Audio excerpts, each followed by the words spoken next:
Un entretien 1 à 1 avec chaque collaborateur chaque semaine? Mais j'ai pas le temps pour ça. C'est ce que beaucoup de managers pensent, et c'est pour ça qu'ils galèrent à gérer leur équipe. Si tu crois que ces rendez-vous sont une perte de temps, t'es en train de te tirer une balle dans le pied. Parce que ces entretiens hebdomadaires, ce ne sont pas juste des réunions, c'est la clé pour garder le contrôle, instaurer une vraie confiance et éviter de passer ton temps à gérer des crises. Tu veux un leadership efficace? Tu dois donc parler régulièrement avec tes collaborateurs, et aujourd'hui, je t'explique pourquoi et comment bien le faire. Si tu es nouveau sur cette chaîne, je suis Fabien Muselet, dirigeant et coach de dirigeants, et ici tu vas découvrir les stratégies de réussite pour réussir ta carrière et développer ton leadership. Tu veux une équipe qui bosse bien, sans que tu sois derrière tout le temps. Tu veux éviter les conflits, les mauvaises surprises, les incompréhensions. Alors tu dois comprendre un truc. Le temps que tu ne passes pas en prévention, tu le passeras en gestion de problèmes. Les entretiens hebdomadaires, c'est ton assurance à toi pour détecter les problèmes avant qu'ils n'explosent, montrer que tu es impliqué, que tu prends tes collaborateurs au sérieux, et surtout garder le contrôle sans micro-manager. Tu te demandes sûrement comment bien faire, on va voir ça ensemble. Souvent, les entretiens t'évitent 90% des problèmes avant qu'ils ne deviennent ingérables. Un collaborateur qui galère sur un dossier mais qui n'ose pas en parler, tu ne le sauras du coup qu'au dernier moment. Un conflit entre deux membres de ton équipe qui couve en silence, tu ne le découvriras que quand ça explosera. Et en faisant un point chaque semaine, tu vas détecter ces signaux faibles avant qu'ils ne dégénèrent.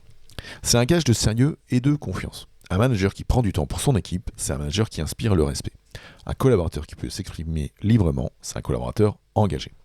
En fait, si ton équipe voit que tu es présent et à l'écoute, elle te tiendra informé. Elle sera plus motivée et elle se sentira considérée. Et devine quoi? Un collaborateur qui se sent respecté, bosse mieux. Ça te permet d'exercer un vrai contrôle, sans être un manager oppressant. Et si tu veux savoir ce qui se passe réellement dans ton équipe, attendre la réunion mensuelle suivante ne suffira pas. En fait, un point hebdo bien mené, en individuel, te donne une vision claire, sans avoir besoin d'envoyer des mails à 23h ou à 4h du matin pour savoir où en sont les dossiers. T'es au courant de tout, sans avoir besoin de fliquer. Ok, peut-être que maintenant tu es convaincu que c'est utile, mais attention, mal fait, un entretien 1 à 1 peut vite devenir une perte de temps. La première erreur, c'est d'en faire une espèce de contrôle administratif. Si ton entretien 1 à 1, c'est juste « alors, où est-ce que tu en es sur le dossier X ?» ça devient une réunion de suivi, pas un vrai échange. Un bon entretien, c'est un moment où ton collaborateur peut parler librement. Pose-lui des questions ouvertes. Cherche à comprendre ses blocages. Creuse sa motivation, creuse ses ambitions. La deuxième erreur, c'est de ne pas l'adapter à chaque collaborateur. Un junior a besoin d'être guidé et rassuré. Un senior veut plus d'autonomie et du feedback stratégique. Un bon manager va ajuster son approche selon l'expérience et la personnalité de chaque collaborateur. Troisième erreur, l'annuler trop souvent. Désolé, on reporte, j'ai une urgence. On peut le faire la semaine prochaine, ok? C'est un mauvais signal. Si tu annules, tu envoies le message que c'est pas si important. Un entretien 1 à 1, c'est sacré. Si tu veux que ton équipe s'investisse, montre l'exemple. Si tu veux un entretien utile et impactant, alors suis cette trame simple. Commence par le collaborateur. Comment tu te sens cette semaine? Quelles sont tes priorités en ce moment?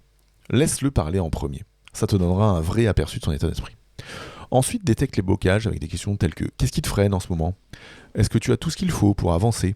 C'est là que tu vas détecter les vrais problèmes avant qu'ils ne deviennent critiques. Ensuite, parle des objectifs. Quels sont les résultats attendus pour cette semaine? Comment je peux t'aider à réussir? Ça va clarifier les attentes et te permettre d'aligner la vision. Ensuite, remobilise et valorise. J'ai remarqué que tu as bien géré tel dossier. Bravo. Continue comme ça va payer. Un bon leader motive et encourage, même sur les petites avancées. Enfin, conclue avec un plan d'action. Ok, cette semaine, on va prioriser ça.